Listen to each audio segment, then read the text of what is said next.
CPM-നെ പിഴച്ചത് എവിടെയാണ്? കുറെ നാളുകളായി ഉന്നയിക്കുന്ന ചോദ്യമാണ്. പിണറായി രണ്ടാം തവണയും അധികാരത്തിലേറിയപ്പോൾ പിണറായിക്ക് ധാർഷ്ട്യവും അഹങ്കാരവും കൂടി. താനാണ് പാർട്ടിയിലെ എല്ലാം.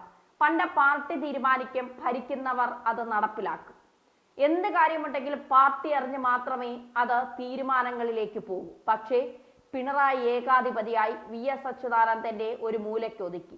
കോടിയേരി ബാലകൃഷ്ണൻ മരണപ്പെട്ടു. പിന്നീട് ചോദിക്കാനും പറയാനും ആരുമില്ലാത്ത ഒരു വഴിയിലേക്ക് പാർട്ടി പോയി.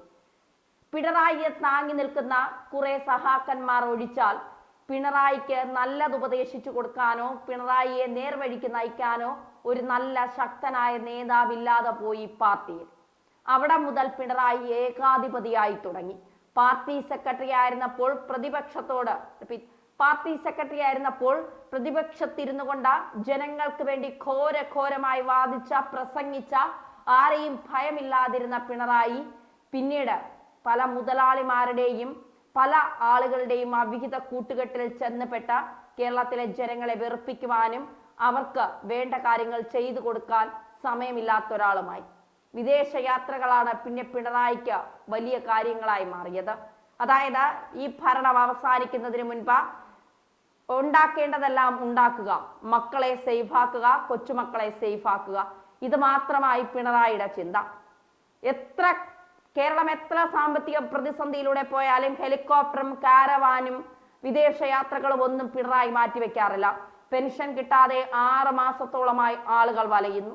ഈ ഒരു പെൻഷൻ മാത്രം ആശ്രയിച്ചിരിക്കുന്ന ലക്ഷക്കണക്കിന് ആളുകൾ കേരളത്തിലുണ്ട്. ആ ആളുകളെയൊക്കെ വെറും വിഡ്ഢികളാക്കിക്കൊണ്ടാണ് പിണറായിയുടെ വിദേശ ടൂറുകളും യാത്രകളും. പിന്നെ എന്ത് ചോദിച്ചാലും ധാർഷ്ട്യത്തോടെയുള്ള മറുപടിയും തൻ്റെ മടിയിൽ കനമില്ല, കൈകൾ ശുദ്ധമാണെന്നുള്ള കുറെ തള്ളലുകളും. അല്ലാതെ ഈ ഇടതുപക്ഷം എന്ത് വികസനമാണ് കേരളത്തിലെ ജനങ്ങൾക്ക് ഈ രണ്ടാം തവണയും അധികാരത്തിലെത്തിയപ്പോൾ നൽകിയത്? ഇടതുപക്ഷമില്ലെങ്കിൽ ഇന്ത്യയില്ല. സത്യത്തിൽ ഇടതുപക്ഷം ഇനി ഇല്ലെങ്കിൽ ഇന്ത്യ ഉണ്ട് എന്നുള്ളതാണ് യാഥാർത്ഥ്യം. ഇടതുപക്ഷം കേരളത്തിൽ മാത്രമേ ഉള്ളൂ. ആ കേരളത്തിന്റെ അവസ്ഥ ഓരോ ദിവസവും പരിതാപകരം തന്നെയാണ്. ഒരു നല്ല ഭരണാധികാരി എപ്പോഴും ജനങ്ങൾക്ക് വേണ്ടി പ്രവർത്തിക്കുന്ന ആളായിരിക്കണം എന്നുള്ളതാണ്. പിണറായി കേരളത്തിലെ ജനങ്ങൾക്ക് വേണ്ടി എന്താണ് പ്രവർത്തിച്ചത്? ജനങ്ങൾക്ക് എന്തെങ്കിലും ഒരു കാര്യം ഈ സർക്കാരിന്റെ അടുത്ത് പോയി പറയാനോ ജനങ്ങൾ തിരഞ്ഞെടുത്ത ഈ മുഖ്യമന്ത്രിയുടെ അടുത്ത് പോയി പറയാനോ ഉള്ള സ്വാതന്ത്ര്യം അവർക്ക് നൽകിയിട്ടുണ്ടോ?